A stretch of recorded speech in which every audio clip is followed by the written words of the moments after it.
I hereby announce my retirement from virginity at the end of the 2022 season. Nah, probably not, let's be honest.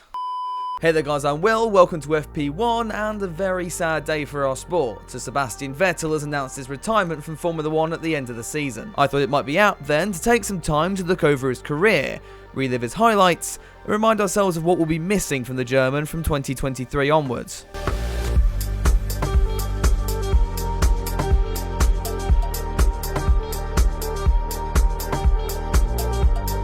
Sebastian Vettel's Formula 1 career started with a bang.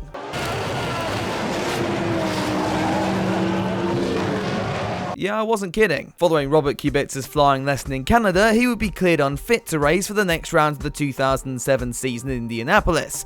As a result, his BMW Sauber team would replace him with one of their test and reserve drivers, a young German by the name of Sebastian Vettel. Seb had joined the team in 2006, replacing Kubica as third driver when Jacques Villeneuve's new album was so bad that BMW were forced to show him the door. It had only been 4 years since Seb's debut in open-wheel race cars, when he tested the Champ car at the age of only 11 in 2003. Vettel would spend the rest of 2003 racing in the Formula BMW Championship, taking 5 wins and finishing the year runner-up to Maximilian Götz. Seb would then stick in Formula BMW for the next year, dominating the championship, winning 18 out of the 20 races and never finishing off the podium. This would yield a promotion into the Formula 3 Euro Series for 2005, where he picked up 6 podiums and 5th in the standings, all against a competitive field including Adrian Sutil, Lucas de Grassi and some dude called Lewis Hamilton. Another year in F3 saw Vettel finish second in 2006, only beaten by, wait, Paul di Resta.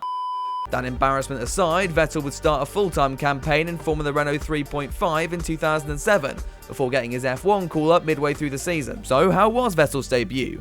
Well, in 2 words, bloody impressive. Sebastian would end practice as the 3rd fastest car, only beaten by the 2 McLarens of Fernando Alonso and this new dude called Lewis Hamilton. It was perhaps no surprise then that Vettel would get into Q3 on his first attempt, qualifying P7 for the race on Sunday. The beginner's luck wouldn't last forever though, and a poor start saw Seb drop down the order on lap 1. Vettel wouldn't be fazed by this, however, and battled back to take P8 in his first F1 points by the time the flag flew, making him the youngest point scorer in Formula 1. The German was on cloud 9, but with Robert fit again by the next race in France, Vettel would be stuck back on the sidelines, with no room on the grid to resume his F1 career. What he needed was another driver that was about as much use as a chocolate teapot, and thankfully in 2007 there was one. Scott Speed, who was having a less than ideal season for Toro Rosso. That also worked in Vettel's favour, as the German had been affiliated with the Red Bull team from the age of 8, and so just 4 rounds after his debut in Indy, Seb was back in a Formula 1 car. The end of 2007 and the start of 2008 wasn't much to write home about though. Seb was running well on the wet at Fuji, climbing up to as high as 3rd at one stage, but then threw it all away when his horny bull tried to mount the sister team car of Mark Webber. The race didn't quite end how anyone would have wanted, it did show how good Seb was in damp conditions, and set up one of the best racing friendships of the 2010s. Now, as I mentioned, 2008 hadn't quite been going to plan. 4 retirements in the first 4 races, probably not the way Seb wanted to start his first full-time F1 campaign. However, a switch to the STR3 chassis from the Monaco Grand Prix immediately yielded results, with back-to-back points finishes in Monaco and Canada, and Vettel scoring in all but 4 races after that. The highlight of that 2008 season though, of course, had to be the Italian Grand Prix at Monza. Both Toro Rossos have been quick all weekend, with Vettel taking home the 2nd fastest time at the end of the final practice session. And when the rain intensified for qualifying, the cars were in a league of their own, Vettel beating the McLaren of Heikki Kovalainen to take his first pole position in Formula 1, and to, at the time, become the youngest pole sitter in the sport. What's often forgotten is that Vettel's teammate Sebastian Bourdais qualified 4th that day, but sadly stalled on the grid and had to start the race 1 lap down. It's obviously a shame, but let's be honest, none of you really cared, did you? Vettel at least was having a much better time, as he confidently cruised to victory in the treacherous conditions, and this caught the eye of the main Red Bull team, who were looking for a replacement for the retiring David Big Chin Coulthard. Seb really was the only ever option for that seat, but his victory at Monza only reaffirmed his team's opinion that they were looking at a once-in-a-generation talent. And sure enough, the German would line up alongside Mark Webber for the big rules shake-up in 2009. This would be a big year for Red Bull. Having signed Adrian Newey, they were now looking to use the new regulations to jump to the front of the grid. However, they were beaten to the post by Brawn, who probably deserve their own video on this channel at some point, so Make sure you subscribe for that one. Red Bull hadn't taken advantage of the famous double diffuser concept, though still had a car quick enough to challenge Brawn for poles and wins, and despite getting a bit too close to his old Sauber seat in Australia, Vettel would do what he did at Toro Rosso, and take Red Bull's first pole and win at the Chinese Grand Prix. 3 more wins would follow for Seb that year, but Brawn and Jenson Button's strong start was too much to overcome, and Vettel would have to settle for second in the championship. The early signs of dominance were there though, and they would start to be realised just the following year. With Brawn, now Mercedes, relegated to more of a midfield runner in 2010, Red Bull and Vettel looked favourites for the title. But it wasn't going to be easy, with teammate Mark Webber and a resurgent Ferrari and McLaren hot on the heels of the German over the year. Vettel would only lead the championship at one point in 2010, but luckily for him, it was after the final race in Abu Dhabi, giving the German his first of 4 titles, or maybe 5, but I'm not holding out much hope for 2022. Calling Vettel's 2011 season dominant doesn't really do it justice. 6 wins in the first 8 races, which would have been 7 had Sebastian not driven his Red Bull like a shopping cart in the final lap at Canada. That year would end just as strongly, finishing off the podium only twice that year and picking up his second championship with 4 rounds to go in Suzuka. 2012 was going to be much harder, however, and a far less consistent start to the year saw Fernando Alonso break out as the German's main challenger. Vettel would bring it back in the second half though, with 4 wins on the bounce between Singapore and India.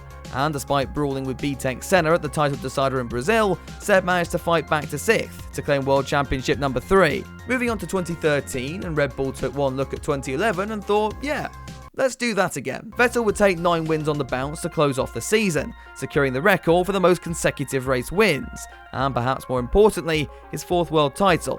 But sadly, this is where things would start to go wrong. 2013 had been full of controversy, as tensions with teammate Mark Webber came to a head at the Malaysian Grand Prix, Vettel defying team orders to take the win, and not soon after, Webber would announce his retirement from the sport. He would be replaced by another Aussie in the form of Daniel Ricciardo for 2014, and as F1 underwent another big technical regulation change, Red Bull would be under pressure to defend their back-to-back titles. Their 2014 chassis probably wasn't that bad, however, engine supplier Renault had put all their focus into the end of the V8 era, and although that resulted in all the success between 2010 and 2013, their lack of R&D turned the V6 powered cars into ticking time bombs. Add to this Vettel's discomfort with a new car, and he found himself well and truly beaten by new teammate Ricciardo.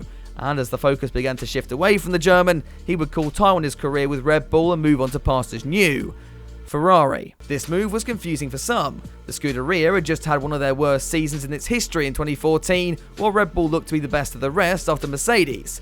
However, after a podium on debut in Australia, Vettel would bring the team back to winning ways at the Malaysian Grand Prix. 2 more victories followed in Hungary and Singapore, and though the World Championship was very much between Lewis Hamilton and himself that year, there was definitely signs of improvement from both Seb and the Scuderia. Moving on to 2016, and we would see all that hard work put to waste, as Red Bull were back after a minor slump in 2015, and Ferrari were back to being, well, Ferrari. There were still podiums, but no victories for either Vettel or teammate Kimi Räikkönen, and while the Mercedes dominance continued, an opportunity looked to arise with the new aero rules being introduced for 2017. This may just be the one year besides 2022 where Ferrari got a rule change right, and with Vettel failing to finish lower than second over the first 5 races of the season, it looked like Mercedes' dominance of the sport could just be about to come to an end. Things would soon fall away though, and a mix of poor strategy calls would lose Ferrari crucial points in the championship.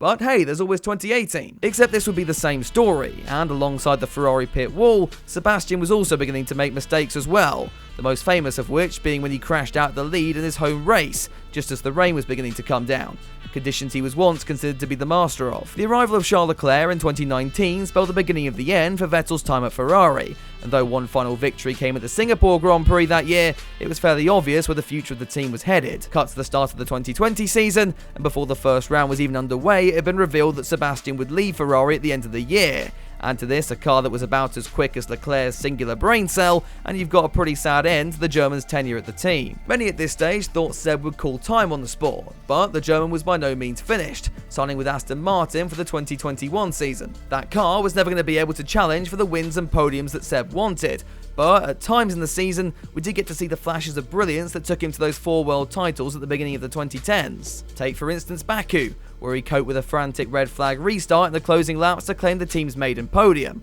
or his intense battle with Esteban Ocon for the lead in Hungary once Valtteri Bottas had removed the majority of the rest of the competition. 2022 so far at least has been rather disappointing, but the performance of that AMR 22 probably hasn't helped matters much. Instead, Seb has been using his twilight races to bring awareness to causes close to his heart, discussing the climate crisis, using his platform to promote change, and this is the reason we love Seb and why we'll miss him from the start of next season. It's an impressive turnaround. Remember, this is the same guy who was being booed on the regular back in 2013 and being blamed for making the sport boring and dull. Yet, since leaving the Red Bull fold, he's managed to turn the public opinion on himself completely around. And despite not winning a championship in 9 years, despite not winning a race in 3, he can leave this sport with his head held high. I just hope he'll stay in and around the paddock for a little while longer. Anyway, thank you so much for watching. If you did enjoy the video, be sure to drop it a like and get subscribed for more content like this every single week. I've also just started a TikTok, so if you're interested in short form content, go and check me out. The link's down in the description below. Finally, a huge thank you to all my patrons, and if you want to support me and the channel in that regard, the links are also down there for you. But for now, that's all from me. I'll see you soon with another video, but until then,